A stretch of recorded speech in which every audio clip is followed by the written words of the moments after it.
మాధవరంపోడు గ్రామానికి చెందిన సుబ్రహ్మణ్యం అనే రైతుకు ఈ ఏడాది 20 టన్నుల బేనిషా దిగుబడి వచ్చింది.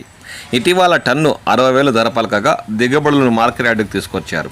గ్రేడింగ్ తూకాలయ్యాక టన్నుకు 40 కిలోల చొప్పున వ్యాపారులు సూట్ తరుగు తీశారు. అంటే ఒక టన్నుకు 40 కిలోల చొప్పున 20 టన్నులకు 800 కిలోలు తీసేయడంతో ఏకంగా ఆ రైతు 48,000 రూపాయలు నష్టపోయారు.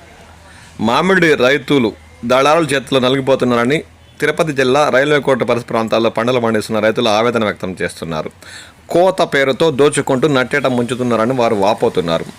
తిరుపతి జిల్లా పరిధిలో 34,000 హెక్టార్లలో మామిడి సాగుతుండగా ఎకరానికి సరాసరి 5 నుండి 6 టన్నుల లెక్క కట్టిన 4,25,000 టన్నుల దిగుబడి వస్తుందని వారు అంటున్నారు. మామిడిలో వివిధ రకాల కాయల ధరల ఆధారంగా టన్ను 10,000 పలికిన తరుగుగానంగా రైతులు ఏడాదికి 17 నుండి 20 కోట్లు నష్టపోతున్నారని వారు లెక్క కడుతున్నారు. ధరలు తక్కువగా ఉన్నప్పుడు ఈ విధానం సాగుదారులకు మరింత ఇబ్బంది పెడుతుందని వారు ఆవేదన వ్యక్తం చేస్తున్నారు. పంట దిగుబడులను నేరుగా విక్రయించుకునే వీలు లేకపోవడంతో రైతులు దళారులు మండీల వ్యాపారులపైనే ఆధారపడాల్సిన దుస్థితి ఉందని వారు అంటున్నారు.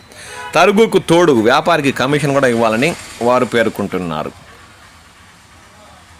ఉద్యాన పంటల హబ్బుగా రాయలసీమ జిల్లాలను తీర్చిదిద్దామని కూటమి సర్కారు చెబుతుందని, అరటి, మామిడి, బొప్పాయి వంటి పంటలను ప్రభుత్వ విభాగాల ద్వారా నేరుగా కొనుగోలు చేయగలిగితే రైతులకు ఈ నష్టాలు తప్పించవచ్చని వారు ఆశాభావం వ్యక్తం చేస్తున్నారు.